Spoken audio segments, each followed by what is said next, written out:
कि या अल्लाह या रहमान या करीम या रहीम या अल्लाह या रहमान। खाने के लिए भूख लगेगी, खाना अगर मांगेंगे तो हमें ऐसे खाने की चीजें दी जाएंगी जो कांटेदार होगा, जो हमारे हलक में अटक जाएगा। उसे नीचे उतारने के लिए जब पानी तलब करेंगे हमें वही खोलता हुआ पीट दिया जाएगा। हम उस जहन्नम की आग से कैसे बचेंगे? हम उस कब्र की हौलनाकियों से कैसे बचेंगे? ऐ अल्लाह के रसूल, हमें ये बताया जाए कि हम कब्र के अजाब से कैसे बचें, जहन्नम के अजाब से कैसे बचें। आप हमें बताइए कि हम दुनिया में तरह तरह के उलझनों में हैं, परेशानियों में हैं, मुसीबतों में हैं। कभी घरेलू उलझन है, कभी माशी उलझन है, कभी सियासी उलझन है। ए इलाहल मोहम्मद रसूलुल्लाह सल्लल्लाहु अलैहि वसल्लम, या रसूलुल्लाह, आप हमें ये बताइए कि हम घर के उलझन से कैसे बचें, हम गांव मोहल्ले के उलझन से कैसे बचें। अगर हमें मुल्क में परेशान किया जा रहा हो, हमें सताया जा रहा हो, तो हम वहां उस मुल्क में रहते हुए दुश्मनों की मत के मसाइब से, दुश्मनों के आलाम से हम अपने आप को कैसे बचाएं। हमें ये सबब बता दीजिए, हमें वो रास्ता बता दीजिए। कितना शानदार सवाल है। ये सब सवाल हम सब का है। हम भी ये चाहते हैं कि हमें जहन्नम के अजाब से बचने का तरीका मालूम हो जाए, कब्र के अजाब से बचने का तरीका मालूम हो जाए। घर में अगर माली दुश्वारी है तो उससे बचने का तरीका मालूम हो जाए। बीवी मियाँ बीवी में नहीं बनती, बाप बेटे में झगड़ा रहता है, माँ सास और बहू में झगड़ा रहता है। इससे हम बच जाएं, मुल्क की परेशानी से बच जाएं। ये हम सब का सवाल था। कुर्बान जाइए सहाबी रसूल हज़रत उक़बा बिन आमिर रज़ियल्लाहु तआला अन्हु पर कि उन्होंने हम सब की तरफ से ये सवाल किया और जवाब उन्होंने दिया है उस जात ने जिसके लिए ज़मी बनी है, ज़मा बना है, मकी बनी है, मका बना है, वही वजहुल फ़िक़ा है, वो मोहम्मद रसूलुल्लाह सल्लल्लाहु अलैहि वसल्लम है। बताइए जवाब बिल्कुल सही होगा या नहीं होगा? जवाब बिल्कुल सही होगा या नहीं होगा? यकीन है हमें कि आपका बताया हुआ जवाब बिल्कुल सही होगा। तो हमें और आपको वो जवाब जो आपने बतलाया कि नजात कैसे मिलेगी, आपने बतलाया कि कम से कम 3 काम तुम अंजाम दे लो, इंशाअल्लाह इन तमाम मुसीबतों से तुम बच जाओ। हम में से कौन लोग हैं जो ये 3 काम नहीं करना चाहते? जरा हाथ उठा बताइए। नहीं करना चाहते हैं आप लोग?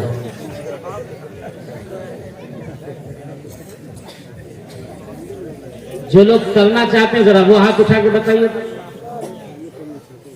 वाह माशाअल्लाह। क़ाल अमलिक अलैका लिसानक, सबसे पहली बात आपने फरमाया तुम अपनी जबान पर कंट्रोल रखो। ये जबान जो छोटी सी चीज है इसे तुम अपने काबू में रखो। मुफक्किर इस्लाम हजरत सैयद मौलाना मोहम्मद वली साहब रहमानी नव्वरल्लाहु मरकदह, वो कहा करते थे कि बोलना मुश्किल है और खामोश रहना उससे भी ज्यादा मुश्किल है। बोलना मुश्किल है और खामोश रहना उससे भी ज्यादा मुश्किल है। खामोश रहने के लिए जिगर और गुर्दा चाहिए। अगर आपको एक बात कह दी जाए तो आप फौरन उस पर गुस्सा हो जाएंगे। फरमाया मोहम्मद रसूलुल्लाह सल्लल्लाहु अलैहि वसल्लम ने, मन कान युमिन बिल्लाहि फलयकुल खैरा अव लियस्कुत, जिसका ईमान अल्लाह पर है, मोहम्मद रसूलुल्लाह सल्लल्लाहु अलैहि वसल्लम पर है, वो बोले तो खैर की बात बोले, अच्छाई की बात बोले, और अगर नहीं बोल सकता है तो वो खामोश रहे। जबान जब खुले तो अच्छाई के लिए खुले। जब हम अपने मुंह को खोलें तो उससे अच्छी बात निकले। अगर उससे बुरी बात निकलती है तो फिर उसका जवाब देना होगा।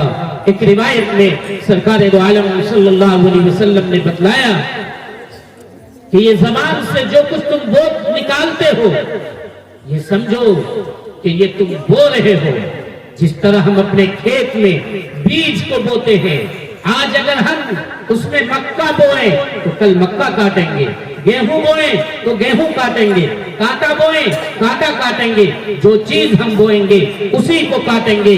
आपने फरमाया हसाइदु अलसिनतिहिम, कि ये तुम्हारी जबान जो बोलती है, ये समझो कि वो जमीन में बोया जा रहा है। कल क़यामत के दिन यहाँ जो बो रहे हो उसका बदला वहां मिलेगा। हम ये सोचते हैं और हम ये देखते हैं कि कोई सुनने वाला नहीं है, हमारे किनारे नहीं है, इसलिए हमारे जी में जो आता है बोल देते हैं। अगर सामने कोई गरीब है, सामने कोई बेचारा है, सामने हमारा अपना बेटा है जिस पर हमारा बस चल रहा है, क्योंकि वो बेटा है इसलिए वो कुछ बोल नहीं सकता, तो जो जी में आया गुस्से में हम बोलते चले जाते हैं। नहीं, मा यल्फिज़ु मिन क़ौलिन इल्ला लदैहि रक़ीबुन अतीद। आपकी जबान से जो लफ्ज निकलता है वो यहाँ तैयार है फरिश्ता, वो उसे लिख लिया करता है, वो रिकॉर्ड हो जाता है। अगर आप गाली में तन्हाई में, मैं आप मोबाइल से उस गाली को रिकॉर्ड कर रहा हूं और गुस्सा ठंडा होने के बाद 1-2 घंटे के बाद आपको सुनाऊं वही गाली, कितना अच्छा लगा? अच्छा लगेगा कि नहीं बताइए? शर्म से पानी पानी हो जाएगा अगर कोई इंसान हो। ये सारा रिकॉर्ड हो रहा है और ये रिकॉर्ड चालू किया जाएगा कल क़यामत के दिन। ये रिकॉर्ड चालू होगा कल क़यामत के दिन। इसलिए आपने फरमाया जबान पर कंट्रोल रखो। अब बाप एक बात बोल गया गुस्से में, बेटे का दिल छलनी हो गया। बेटा ने कहा रे गुस्साते रहो, अब करेंगे। बताइए बाप और बेटे में दूरी होगी या नहीं? बीवी से अगर कोई बात हो गई, कोई गलती हो गई, चलते हुए शीशे के गिलास में पांव लगा और गिलास गिरकर टूट गया, सब्जी में नमक ज्यादा चला गया, अब आप क्या करते हैं? उसके पूरे खानदान का बायोडाटा निकालते हैं। तुम्हारी माँ ऐसी है, तुम्हारी माँ नहीं सिखाई होगी, फला नहीं सिखाई होगी, चिला नहीं सिखाई होगी, ये जुबान से बोलते हैं। नतीजा ये होता है कि उस बेचारी का दिल मुकम्मल छलनी हो रहा है। तो बताइए बीवी से मोहब्बत बढ़ेगी कि दुश्मनी बढ़ेगी? हम और आप जानते हैं कि अगर मायके की बुराई की जाए तो उसके दिल पे जख्म पहुंचता है। अगर रात में मियाँ जी आए अपनी बीवी के पास, तो अब बीवी का क्या काम है कि वो उसके कान में दिन भर की बुराई, आपकी माँ ने ऐसा किया, आपकी माँ ने ऐसा किया, आज ऐसा कर दिया। बोलिए बेटा आपका छोटा वो रो रहा और हम खाना बना रहे हैं, उसे वो उठा ही नहीं। इस तरह बोल बोल कर बेटे के दिल में जहर भरा जा रहा है। किसके खिलाफ? माँ के खिलाफ। और वही बेटा अगर माँ के पास बैठ जाए तो माँ अब बहू की सारी खराबी बता रही है। वो बेचारा करे तो क्या करे? नतीजा ये होता है कि माँ से भी ये दूर हो जाता है, बीवी से भी बसा औकात दूर हो जाता है। और अगर खबर लग गई बीवी की बात सास को और सास की बात बीवी को, तो बहू और सास में भी दूरी हो। ये कौन कर रहा है?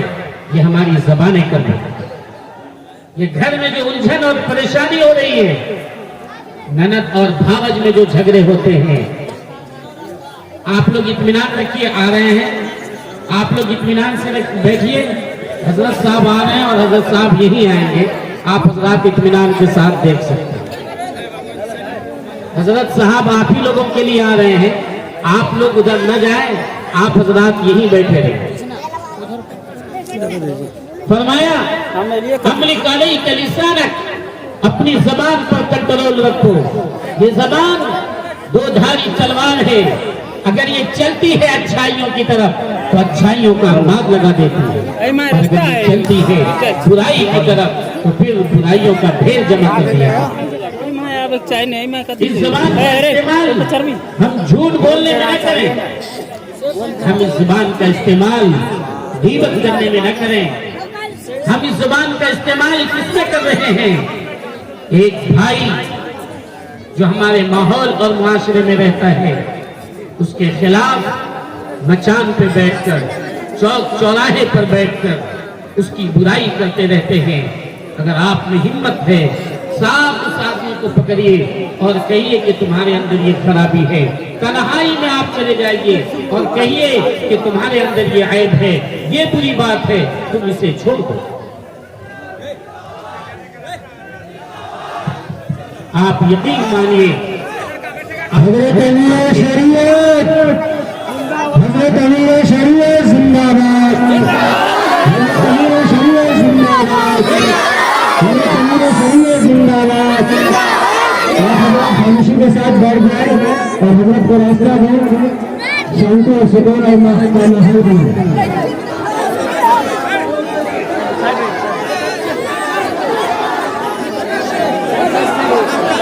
सामने से रास्ता दे, सामने से रास्ता दे। खामोशी और सुकून का माहौल बना